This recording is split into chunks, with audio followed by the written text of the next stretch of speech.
So this is the summary of my Makerspace lesson. The aim of Makerspace, as it was defined in a 2013 article by Lisa Preddy, was that the Makerspace is a destination where students, sometimes alongside staff, parents, and mentors, can create, problem solve, and develop skills, talents, thinking, and mental rigor. So it's commonly known to refer to a place where students can experiment and use hands-on learning. I appreciate that the lesson that I created is not 100% real Makerspace, but it's within the parameters, so I feel it's close enough. Now, COVID has changed a lot, and one of the changes has been that during the epidemic prevention, parents are not allowed on campus. Therefore, students cannot show off any of their work that they do. Usually, we have open days during the beginning of the semester or towards the beginning, but because of the epidemic prevention measures in place, this might not happen. We are not sure about that right now. So in order to show off their work as well as our studies, I ventured to try something a little bit different. So I plan to make the students' work available online using Thinglink. And most of the deliverables, if you could call them that, they could not really be preserved. So my aim, or one of them at least, was to preserve the making of it. So shortly about the lesson plan. Right now we're studying letter sounds and CVC words. We just had a unit test and quite a few of the students were weak at blending, which is a fundamental ability that we need. We also felt that drilling and conventional blending practices had already exhausted themselves. So we came up with a station work approach. And when I say we, I'm talking about my co-teacher and I. So we have rotated a few approaches and eventually retired some simpler ones.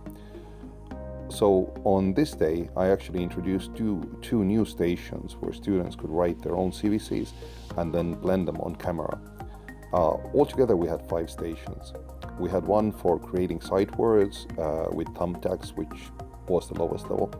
One for single letters to be made out of Play-Doh, which was low level. One where the students have to match the onset to rhyme of a CVC, which was kind of a middle level. One where the students could write their own CVCs and have the teacher help with blending, which was kind of middle high. And then the highest level would have been, or would be, one where students write 3 to 5 CVC words and blend them for a video. The students would be switching stations about every 8 to 10 minutes. So the issues that we had, or rather I had during the lesson, was that the sheets for single letter Play-Doh activity contain words with long vowel sounds. It's not something that we have learned yet. Another problem is that with this kind of station activity, first graders need a lot of hand holding. So when they come across an issue, they don't skip it and they usually wait for the teacher to come and solve it. This leads to some time wasted. And of course, all things considered, it would be better to do this lesson or a similar lesson with a co-teacher, but at the time I was doing that, I rather didn't have that option. A few words about the consent here. I always feel that schools oftentimes tend to use kids' work in their promotional materials and everywhere else on the websites without the explicit consent of the students. So what I try to do at least is get their consent. I made it clear for the students that I'm not forcing them to record or take pictures. It's their choice. I also told them that anyone can opt out. You can choose to take a picture or take a video or just blend the words without a picture or a video.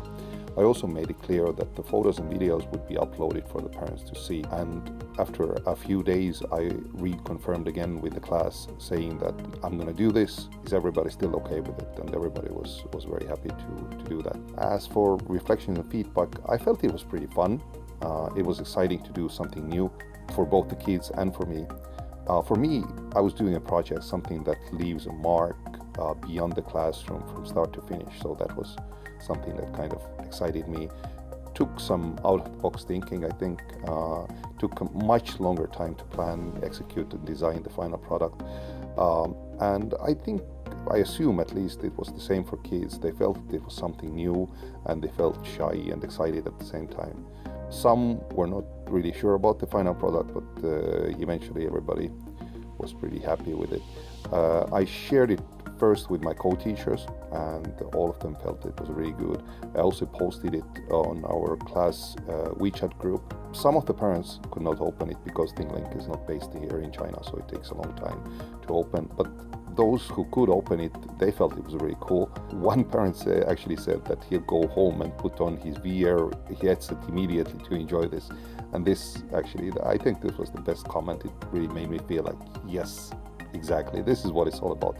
This is what we're doing right now. Some actually asked where their kid was at because they didn't really want to click on all the buttons to check. And if you look at the Thinglink, there are a lot of those buttons, so I understand their concern. But I figured it would have been easier for the parents to find their kids if I had labels on those buttons, but that kind of would have defeated the purpose, which was for the kids to see and practice the content in a new environment.